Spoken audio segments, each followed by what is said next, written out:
మీ business ఏదైనా మీ ఊర్లో promotion చేయాలంటే అది సుమన్ టీవీతోనే సాధ్యం. ఇప్పుడే సంప్రదించండి. ప్రస్తుత సమాజంలో విద్యార్థులందరూ కూడా ఉద్యోగ అవకాశాల కోసం ఎదురు చూస్తున్నారు.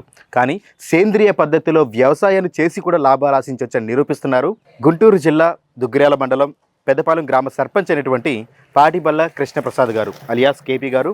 సో ఆర్గానిక్ పద్ధతిలో వ్యవసాయం చేసి లాభాలను ఆశిస్తున్నారు. అదేవిధంగా వారు పండించిన పంటను వారే విక్రయిస్తూ ఎన్నో లాభాలను చూస్తున్నారు. సో ప్రస్తుతం మనం పాటిబల్ల కృష్ణప్రసాద్ గారు అలియాస్ కేపీ గారి ఇంటి దగ్గర అయితే ఉన్నాము. సో సేంద్రియ పద్ధతిలో వ్యవసాయాన్ని ఎలా చేస్తున్నారు, అదేవిధంగా వారి ఇంటిని కూడా చూసినట్లయితే చక్క నీట్గా పచ్చని మొక్కలతో అలంకరించినటువంటి ఇల్లుని కూడా మనం ఈరోజు చూస్తున్నాము. సో ఒక్కసారి మనం కృష్ణప్రసాద్ గారి ఇంటికి వెళ్ళి ఒకసారి చూద్దాము. ఆయన ఇంటి లోపల ఏ విధంగా ఉంది. దాదాపుగా 100 ఏళ్ళు పైబడినటువంటి వారి ఇంటినైతే మనం చూస్తున్నాము. సో విజువల్స్ మనకు చాలా క్లియర్గా కనిపిస్తుంది. సో ఇల్లు కూడా ఎంతో ప్రశాంతమైన వాతావరణంలో ఆహ్లాదకరంగా ఉన్నటువంటి ఆ ఇల్లు అయితే మనకి కనిపిస్తుంది.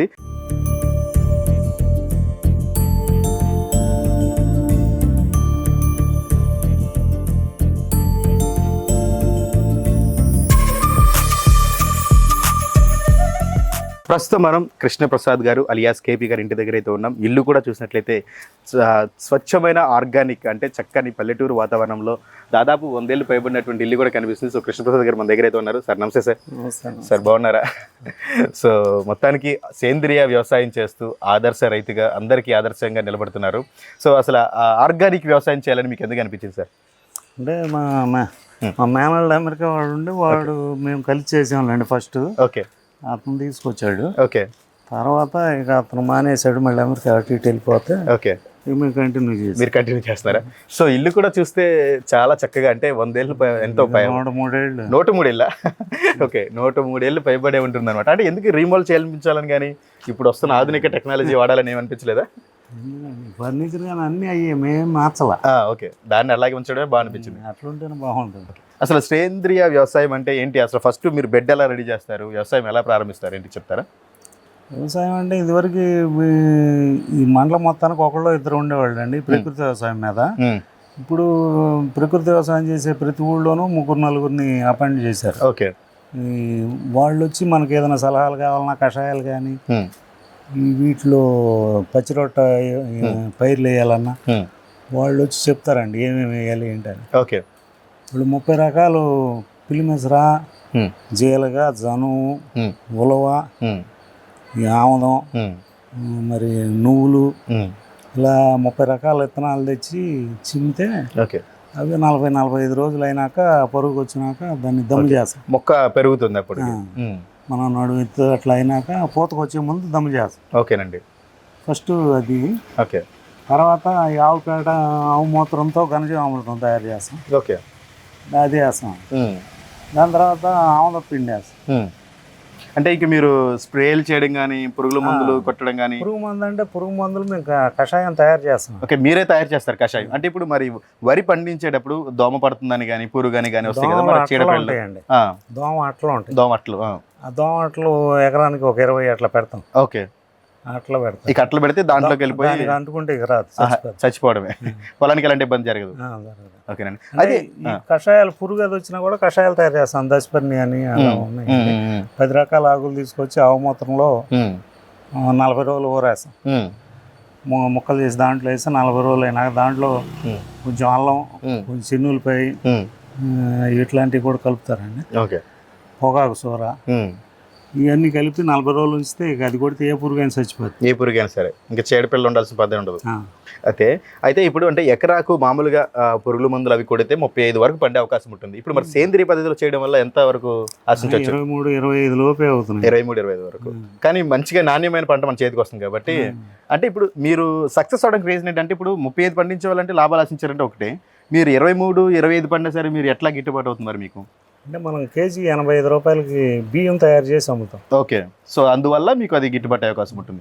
సో అంటే ఇక్కడ మెలకు ఏంటంటే, ఇప్పుడు ఈ పురుగుల మందు కొట్టి పండించిన 35 బస్తాలు 30 బస్తాలు పండినా సరే దాన్ని విక్రయించేటప్పుడు ఖచ్చితంగా గవర్నమెంట్ ఏదైతే నిర్దేశిత ఆధారం ఉంటుందో దానికి అమ్మాల్సి ఉంటుంది. కానీ ఇక్కడ సేంద్రియ పద్ధతిలో వ్యవసాయం చేసినప్పుడు ఏమిటంటే, మీరు ఆర్గానిక్ బియ్యం అనేసరికి ప్రతి ఒక్కరు కూడా ఆహారపు అలవాట్లు దృష్టిలో పెట్టుకొని మంచి బియ్యం తినాలని చెప్పేసి ఉద్దేశం ఉంటుంది కాబట్టి ఆర్గానిక్గా వీరే కృష్ణప్రసాద్ గారే అమ్ముతున్నారు కాబట్టి దానివల్ల కొంచెం లాభాలు ఆశించే అవకాశం ఉంటుందని చెప్తున్నారు. సో అదేవిధంగా ఇప్పుడు ఎవరు కమిషన్ ఇచ్చేది లేదు. కమిషన్ ఇచ్చేది మీరే. ఇంటి దగ్గర గుంటూరులో మా షాప్ ఉంది. Okay okay. ఎక్కడెక్కడ ఉన్నాయి మీ షాప్స్? హైదరాబాద్లో ఉన్నాడు మా పిల్లాడు ఉంటాడు. ఇక్కడ గుంటూరులో శంకర్లాస్ ఎదురుగా సంగం డైరీ పార్లర్. Okay okay. దాంట్లో ఉంటుంది. సో ఇప్పుడు ఎవరైనా మీరు సంప్రదిస్తే మీరు పంపిస్తారా ఎక్కడికైనా బియ్యం కావాలని అడిగితే? అంటే గుంటూరు విజయవాడ వరకు పంపిస్తాం. గుంటూరు విజయవాడ వరకే. ఓకేనండి. సో అదే విధంగా మీ గురించి చెప్పారంటే ఇక్కడ ఆవులు కూడా పెంచుతున్నారన్నారు, ఒకసారి వాటిని కూడా చూపిస్తారా? ఆవులు ఉన్నాయండి. ఆవులు కూడా పాలు అమ్మం. పాలు అమ్మాలంటే డైరీకి పోస్తే 35-40 రూపాయల కంటే రావు. అవును. లీటర్కి. అవును. అది టౌన్ తీసుకెళ్ళిస్తే 85 రూపాయలు ఇస్తారు. ఓకే. ఆంధ్ర గోపిస్ట్ అని దీంట్లో మన యానిమల్ హస్బెండరీ ఆఫీస్ ఉందండి విజయవాడలో. Okay. Bandar road, main road. Okay. అక్కడ ఇది స్టాల్ పెట్టారు. ఓకే. అప్పుడు పూనం మాలకొండయ్య గారు ఈ 20 ఆవులు ఒక ఆంబోతు స్కీమ్ పెట్టి నాటు ఆవుల్ని రాష్ట్రంలో పెంచాలనే ఉద్దేశంతో స్కీమ్ పెట్టి ఇచ్చారండి రైతులకి. ఓకే. దాంట్లో 30 లక్షలు 15 లక్షల సబ్సిడీతో ఇచ్చారు. ఓకే. దాంట్లో ఇప్పుడు నేను ఇది చాలా మంది వడ్లపూడిలో రైతులు తీసుకొని అవి ఆవులతో వ్యవసాయానికి మాకు. ఓకే. ఈ ఆవుల మీద అయితే పాలు తీసుకెళ్ళి రోజు టౌన్కి పోసి రావాలంటే పొద్దున సాయంత్రం కుదరదు. అవును, కష్టం అయిపోద్ది. అందుకని చెప్పి మేము కాసి తోడేసి పొద్దున్నే మజ్జిగ చేసి వెన్న తీయటం, దాన్ని నెయ్యి కాస్తాం. నెయ్యి కేజీ 3,500కి అమ్ముతాం. ఓకే. అంటే ప్రత్యామ్నాయాన్ని ఏర్పాటు చేసుకుంటారు మీరు. అంటే ఇప్పుడు ఒక రోజు మనిషి పొద్దున సాయంత్రం తిరగాలి, అది అక్కడే మళ్ళీ మీకు అడ్డలు ఎదురవుతుంది రోజు వెళ్ళి రావాలంటే. సో అందుకని మీరే దాన్ని తోడేసేసి వెన్న తీసి వెన్న రూపంలో దాన్ని సేల్ చేస్తున్నారు. నెయ్యి కాస్తున్నారు. కేజీ 3,500కి అమ్ముతాం. ఓకే. ఎందుకంటే ఆర్గానిక్ గా చేస్తున్నారు కాబట్టి మీరు దీంట్లో కూడా మళ్ళీ ఎక్కడ మీరు స్వచ్ఛంగా తీస్తున్నారు కాబట్టి ఒకసారి చూద్దామండి అది కూడా, అది ఎలా ఉంది ఏంటో. ఓకే సార్, మరి ఇలా చేసేటప్పుడు మీకు ఎప్పుడైనా అనిపించిందా అంటే ఇది కొంచెం కష్టంగా ఉంది, ఎందుకంటే పురుగుల మందు అంటే జస్ట్ షాప్కి వెళ్ళి కొనుక్కొస్తారు, వెంటనే చల్లేసేస్తారు, వెంటనే కనపడుతుంది, కానీ ఇది అనేసరికి మొత్తం మీరే తయారు చేసుకోవాలి, ఎందుకంటే మనుషులు కూడా ఎక్కువ పట్టే అవకాశం ఉంటుంది కదా? అంటే ఇదివరకు అంటే మనమే కూలీలను పెట్టి ఆకులు అయ్యి చెట్ల మీద పెట్టి కోసు రావాలండి. అవును అవును.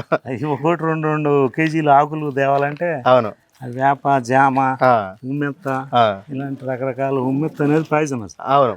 ఇట్లాంటి ఆకులన్నీ తెచ్చి వాటిని దంచి కచ్చేపచ్చ దంచి దాంట్లో మూత్రంలో వేసి వేయటం, మనమే కూలీలను పెట్టి చేసుకోవాల్సి వచ్చేదండి. ఓకే. ఇప్పుడు ఈ ప్రకృతి వ్యవసాయం కింద ఉన్న వాళ్ళు వచ్చి వాళ్ళు కూడా సాయం చేస్తున్నారు. ఓకే. మనకేం తెలియపోయినా కూడా ఎట్లా తయారు చేయాలి ఏంటి అనేది వాళ్ళు డైరెక్షన్ చేస్తారు. ఓకే.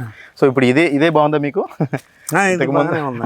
అంటే ఇప్పుడు మేము పండించే మా సొంత భూమి 40 ఎకరాలు వచ్చేసింది, మేము అమ్మటానికి సరిపట్ల, అందుకని ఇంకో 8 ఎకరాలు కౌలుకు తీసుకున్నాం. అమ్మటం. Okay okay. ఇంకా మీది కాకుండా ఇంకా ఎడిషనల్ పొలాలు కూడా కౌలుకు తీసుకుంటున్నారా? కౌలు తీసుకుంటే 100 రూపాయలు అని నమ్మాలండి, ఎందుకంటే వాళ్ళకి 35,000 కౌలు కట్టాలి కదా. అవును. మరి అది ఎక్స్ట్రా ఖర్చు కదా. మీరేం చదువుకున్నారు సార్? నేను ఇంటర్మీడియట్. అంటే ఒక అకౌంటెంట్ కూడా ఇంత మంచి క్యాలిక్యులేషన్ చేయలేరు. అంటే పంట పండించడం ఒక ఎత్తు అయితే దాని సరైన ధరకు సరిగ్గా ముందస్తు ఆలోచన చేసుకుని దాన్ని అమ్మడం అనేది ఒక ఎత్తు. సరే, ముందుగానే మీరు ఇంత ఎలా ఆలోచించగలిగారంటే మీకు అంటే తరతరాల నుంచి రాబట్టి? మా నాన్న దగ్గర నుంచి వ్యవసాయం తప్పితే 2 వ్యాపకం లేదు మా నాన్నకైతే. అప్పుడు చిన్నప్పటి నుంచి అంత వ్యవసాయం ఇది. Okay okay. సో అందువల్ల మీరు ముందుగానే ప్రతిదీ ఇప్పుడు పంట వేసేటప్పుడే దీన్ని ఎలా అమ్మాలి, దీన్ని ఏ రేటుకి అమ్మితే మనకు లాభం వస్తుంది అనేది ముందుగానే ఆలోచన చేసుకుని ఉంటారు. సో అందువల్ల కొంచెం అంత బాగుంటుంది. ఓకే ప్రసాద్ గారు, మొత్తం ఎన్ని ఆవులు ఉన్నాయి సార్ మీ దగ్గర? అన్ని 18 ఆవులు ఉన్నాయండి. అన్ని గిరిజాతి ఆవులు. అన్ని గిరిజాతి ఆవులా? మరి వాటికి పోషణ ఎట్లాగా ఏంటి? పోషణ ఇది పచ్చిమేత సూపర్ పేరు ఉందండి. ఓకే. 1 ఎకరం చిల్లర. ఓకే. కేవలం వీటిని మీరు పాలకు మాత్రం ఉపయోగిస్తారా లేకపోతే ఇంకా? పాలకంటే నెయ్యి కాస్తాము, అది కాకుండా మాకు పేడ, మూత్రం అవసరం. ప్రకృతి వ్యవసాయానికి కంపల్సరీ ప్రకృతి వ్యవసాయం చేస్తానంటే ఆవులు ఉండాల్సిందే. ఆవులు లేకుండా ప్రకృతి వ్యవసాయం చేస్తే అది అబద్ధం. ఓకే. అంటే ఖచ్చితంగా ప్రకృతి వ్యవసాయం చేస్తాననుకున్న ప్రతి ఒక్కరు కూడా ఆవులు ఉండాల్సిందే. ఎందుకంటే ఆవు పేడ, ఆవు మూత్రం ఫస్ట్ సంవత్సరం మేము ఆవులు లేవండి, ఒక్క ఆవు ఉంది మన దగ్గర. ఓకే. పేడ, మూత్రం గోశాలలో కొన్నాం. ఓకే. కొంటే 1,50,000 2 లక్షల దాకా అయింది. అంత ఖర్చు ఉంటుందా? ఒక్కో లారీ 15,000 అండి. ఓకే. ఎప్పుడు 7-8 ఏళ్ల క్రితం. ఇప్పుడు ఎంత ఉందో? ఇప్పుడు 20,000 ఉందో మరి. 7 ఏళ్ల క్రితమే అంత రేటు ఉండేది. లారీ పేడ అట్లా మూత్రం కూడా డబ్బులు పెట్టి కొన్నామండి. ఓకే. కొని దాన్ని చేయటం కష్టం అయిపోయింది, రేట్ ఇంత ఎక్కువ ఖర్చు అయిపోతుంది. అవుతున్నప్పుడు మనం ఆవులు పెంచుకుంటే మంచిది కదా ఇంట్లో అని అప్పుడు ఆవులు కొన్నాం. ఆవులు కొన్నారు, దాంతో ఈ పూనమలకొండ గారు ఆ స్కీమ్ పెట్టడంతో దాంట్లో తీసుకున్నాం. దాంట్లో తీసుకున్నారా? ఆ. Okay okay. ఆవు పేడ, మూత్రం కలిపి మనకి శనగపిండి, బెల్లం ఇలాంటివన్నీ కలుపుతారండి. ఓకే. కలిపి ఘనజీవామృతం అని తయారు చేస్తారు. ఓకే. ఇక అది కూడా చాలా బలం కాదు, చాలా బలం అండి. అంటే ఇప్పుడు ఇలా తయారు చేసిన దాన్ని ఇలా ట్రాక్టర్ లోకి ఎక్కించుకొని ట్రక్ లో తీసుకెళ్ళి ఏంటంటే గోతలు కొట్టి 50 కేజీలో ఎంతో పెట్టి ఎకరానికి ఇన్ని బస్తాలని ఎన్ని బస్తాలు అని చెప్పి చల్లుకుంటూ వెళ్తారు. సో మెయిన్ బలం అయితే ఇదే. ఖచ్చితంగా సేంద్రియ వ్యవసాయం చేస్తాను అని చెప్పిన ప్రతి ఒక్కరి దగ్గర ఆవులు గనక ఉంటేనే ఉండాల్సిందే, అప్పుడు మాత్రమే వాళ్ళకి గిట్టుబాటు అవుతుంది. అదే మీరు మళ్ళీ విడిగా గోశాల ఆవులు లేకుండా వ్యవసాయం చేస్తున్నా అంటే అది ఫ్రాడే. అది ఫ్రాడే. ఖచ్చితంగా ఆవులు ఉండే వాళ్ళు, ఆవులు లేకుండా 2-3 అన్నా ఆవులు ఉండాలి. ఆవులు లేకుండా ప్రకృతి వ్యవసాయం చేస్తున్నా అది ఫ్రాడే అంటారు. ఓకేనండి.